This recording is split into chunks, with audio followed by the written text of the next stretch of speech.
Hi everyone, मैं YouTube channel score point में आप लोग को स्वागत है। आई होप आप लोग अच्छे होंगे। तो आज की क्लास फिर से मैं स्टार्ट करेंगे मोटिवेशन और जुनून के साथ। जो आज हम पढ़ाएंगे आप लोग को बीपीएससी पीटी के लिए। आज इकोनॉमिक्स का क्लास होगा। जिस टॉपिक जो पढ़ाएंगे हम आप लोग को, उस टॉपिक का नाम है विकास के कारक। आज देखेंगे विकास मतलब डेवलपमेंट किन किन कारण के प्रभावित होते हैं, किस कारण से होते हैं, कहाँ जो हमारे विकास जो डेवलपमेंट होता है वो कहाँ कमी है, कहाँ क्या पूर्ति करनी चाहिए, आज हम उसको देखेंगे। तो आइए हम लोग देखते हैं। तो क्या है, सबसे पहले मेरा पर्पस क्या है, जो बीपीएससी पीटी के लिए हम पढ़ रहे हैं, और इकोनॉमिक्स, जिसमें आज का टॉपिक क्या है, विकास के कारक, फैक्टर ऑफ डेवलपमेंट है, जिसको आज हम देखेंगे। तो आइए हम देखते हैं। तो यहाँ पे क्या है, विकास के कारक।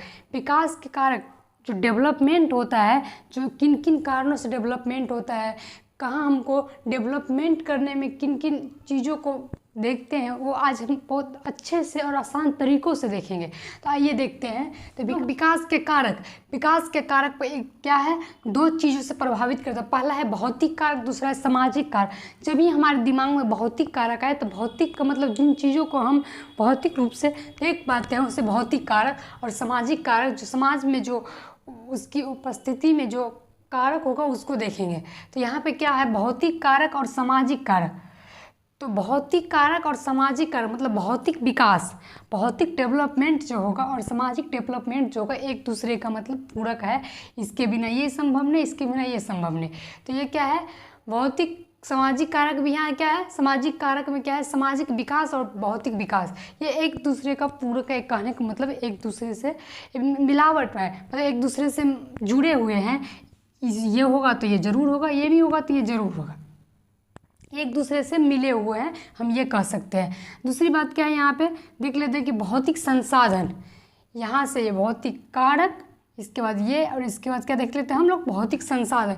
भौतिक संसाधन में क्या आता है, ऊर्जा, पर्यावरण, कृषि, सेवा, उद्योग। भौतिक संसाधन कहने का अर्थ हुआ कि जिसको हम देख सकते हैं, जिसको हम छू सकते हैं, जिसको हम महसूस कर सकते हैं। ऊर्जा, जैसे इसको भी हम देख सकते हैं। पर्यावरण, इसको भी देख सकते हैं। कृषि, सेवा, उद्योग, सब। तो ये क्या आ गया, भौतिक संसाधन में। कहने का मतलब मात्रात्मक रूप से हम आपको पढ़ाए हुए थे, मात्रा के रूप में जो रहे उसे मात्रात्मक कहते हैं। तो उसे मात्रात्मक रूप से हम इसको देख सकते हैं, भौतिक संसाधन को। और मानवीय संसाधन जो होता है ये गुणात्मक होता है, जिसमें सिर्फ गुण दिखता है। शिक्षा में क्या है, जो हमें दिखती नहीं है लेकिन उसके गुण से हम महसूस करते हैं। तो ये क्या हो गया, शिक्षा। दूसरा है नवाचार, मतलब नवाचार कहने का अर्थ हुआ कि अलग अलग विचार, मतलब एक ही चीज़ को अलग अलग विचारों में व्यक्त करना है, उसे नवाचार कहते हैं। तो यहाँ पे हम, यहाँ भी क्या है, अलग अलग जब कोई चीज़, कोई क्वेश्चंस है, उसे अलग अलग चीज़ से व्यक्त करते हैं, वो हमें दिखता नहीं है लेकिन उसको गुण से, वो जो जवाब देता है वो उसका गुण है। इसीलिए बोला जाता है कि मानवीय संसाधन के एक रूप से वो गुणात्मक है। स्वास्थ्य, जो एक अच्छे हेल्थ रहे, एक अच्छे डेवलपमेंट रहे, उसको क्या कहते हैं हम, क्योंकि स्वास्थ्य में एक अच्छा डेवलपमेंट होना, स्वास्थ्य बढ़िया रहना, एक स्वास्थ्य में आ जाता है, स्वस्थ में आ जाता है। इसके बाद क्या कहते हैं, स्वाद, शोध। शोध कहने का मतलब है कोई चीज़ का रिजल्ट, कोई चीज़ हम काम किए उसका रिजल्ट जो दिखा हमें, जो महसूस किए, वो शोध हो गया। तकनीक, कोई चीज़ को अलग अलग चीज़ जो तकनीक से करना है, मतलब स्किल कहने का मतलब एक तरह से एक स्किल डेवलपमेंट करना, एक अच्छे तकनीक होना, ये मानवीय संसाधन में ये आ जाते हैं। तो ये क्या है, सिंपल से बात, ये गुणात्मक हो जाएगा और ये मात्रात्मक हो जाएगा। तो विकास के जो कारक थे इन चीज़ों से प्रभावित करते हैं। इसके बाद हम पॉइंट्स है उसको देख रहे हैं। यहाँ इतना पढ़ने का सिर्फ एक हमको दिमाग में रखना है कि विकास को जो कारक है, भौतिक कारक और सामाजिक कारक, ये इन चीज़ों से प्रभावित होते हैं। इसमें भौतिक संसाधन में ये आ जाता है और मानवीय संसाधन में ये आ जाता है। इसका कुछ पॉइंट्स फैक्ट है, उनको देखते जाएंगे हम लोग। आगे क्या है कि यहाँ पर हम देखेंगे कि समाजवाद की स्थापना, तो समाजवाद की स्थापना में क्या क्या नियम होने चाहिए, जिससे एक अच्छा डेवलपमेंट होना चाहिए। अगर समाजवाद मतलब समाज में जो इन चीज़ों की कमी की वजह से अच्छा डेवलपमेंट नहीं हो पाता है, उनको हम देख लेते हैं। तो क्या है कि सभी यहाँ पे क्या समाजवाद क्या स्थापना, मतलब सभी प्रकार की विषमताओं की समाप्ति। विषमता मतलब होती है अलग अलग, मतलब अलग अलग जाति, अलग अलग धर्म की समाप्ति होगी, तभी एक अच्छा डेवलपमेंट होगा। अगर आप किसी के जाति के आधार पे, एक धर्म के आधार पे कोई चीज़ से भेदभाव करेंगे तो वहाँ पे क्या होगा, एक अच्छा डेवलपमेंट नहीं होगा। अच्छा डेवलपमेंट करने का अर्थ है कि एक अच्छा विकास नहीं होगा। तो यहाँ पे क्या देख लिए हम, सभी प्रकार की विषमताओं की समाप्ति, अलग अलग धर्म जाति, ये चीज़ को समाप्ति होना चाहिए, तब क्या होगा, समाजवाद एक अच्छा डेवलपमेंट होगा। दूसरी बात क्या है कि संसाधनों का समान वितरण। जब संसाधन मतलब कोई चीज़ संसाधन जो इसका समान वितरण होना चाहिए। ऐसा नहीं कि आप उन लोगों को जो नेता वगैरह उसको ज़्यादा दे दीजिए, अगर आम इंसान को कम दे दीजिए। यहाँ पे ये नहीं होना चाहिए, समान वितरण होना चाहिए, तभी जाके एक अच्छा डेवलपमेंट होगा।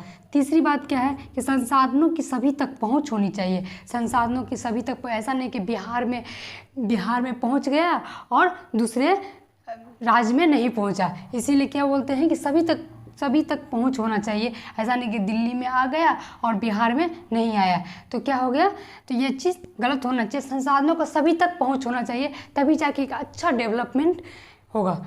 तो क्या चौथा क्या है कि नागरिक जीवन का स्तर को ऊंचा उठाना।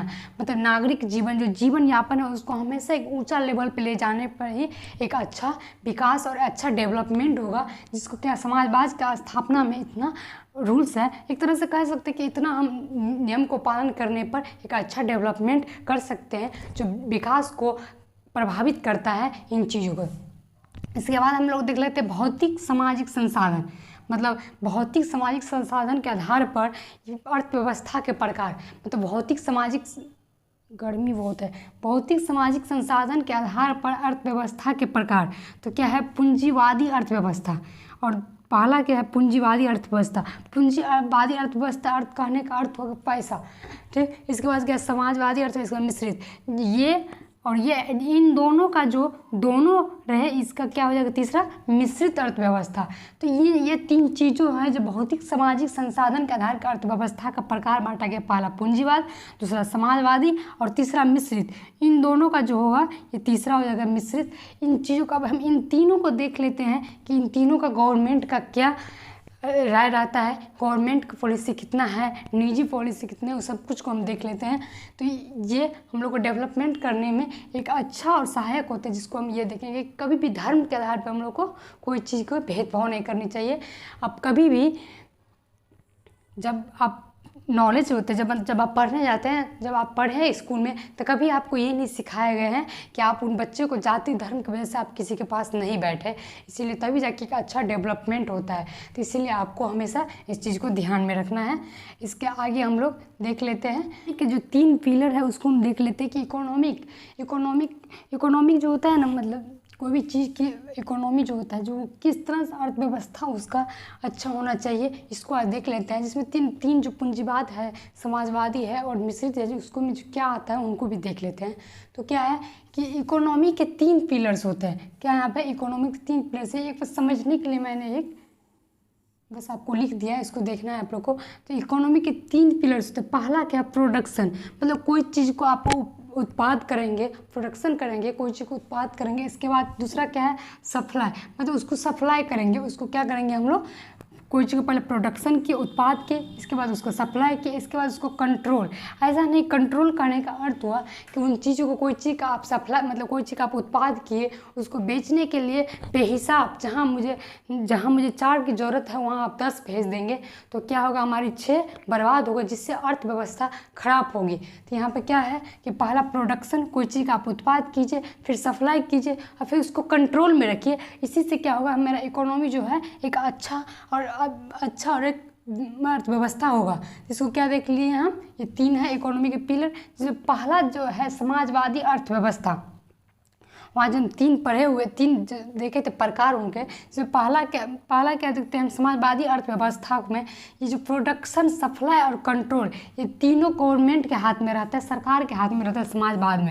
समाजवादी अर्थव्यवस्था में क्या होता है, प्रोडक्शन, सप्लाई और कंट्रोल, ये तीनों जो है जो गवर्नमेंट के हाथ में रहता है। और पूंजीवाद जो अर्थव्यवस्था है, जिसका जनक क्या है, एडम स्मिथ, इसको एकदम रट ही लेना है। ठीक है, कि पूंजीवादी अर्थव्यवस्था का जनक जो कौन है, एडम स्मिथ। तो यहाँ पे क्या बोलते हैं, इसका जो प्रोडक्शन होता है और सप्लाई वो निजी व्यक्ति, मतलब निजी व्यक्ति कहने का मतलब है कि निजी व्यक्ति कर सकता है प्रोडक्शन और सप्लाई, और इसका कंट्रोल कहाँ रहता है, गवर्नमेंट के हाथ में। ये पूंजीवादी अर्थव्यवस्था में है कि कंट्रोल गवर्नमेंट करेगा और प्रोडक्शन उत्पाद और सप्लाई कौन करेगा, निजी व्यक्ति। और तीसरा क्या है, मिश्रित अर्थव्यवस्था, प्रोडक्शन सप्लाई जो है, प्रोडक्शन उत्पाद और सप्लाई निजी प्लस गवर्नमेंट, मतलब निजी व्यक्ति भी करेगा और गवर्नमेंट भी करेगा, और कंट्रोल जो है हमेशा गवर्नमेंट करता है। इसे क्या देखिए कि तीनों चीज़ में हर चीज़ का कंट्रोल जो होता है गवर्नमेंट। आप बिजनेस करिए या आप मतलब निजी बिजनेस करिए तो क्या उसमें भी कंट्रोल गवर्नमेंट का रहता है, आपको वो कंट्रोल आपको वहाँ पे गवर्नमेंट के हाथ में रहता है। तो यहाँ देख ली तीनों, ये तीनों जो था इनका विश्लेषण था। इसके बाद जो होगा हम लोग का अगला वो राष्ट्रीय इनकम को देखेंगे, कहने का मतलब राष्ट्रीय आय को देखेंगे, नेशनल इनकम देखेंगे, जो अगले दिन वीडियो में देखिए। अगर आपको इसमें कोई भी डाउट है तो आप मुझे कमेंट्स ज़रूर करिए, मैं आपको उस कमेंट्स को ज़रूर दूर करूँगी। अगर आप लोग को अच्छा लगे तो आप मुझे ज़रूर कमेंट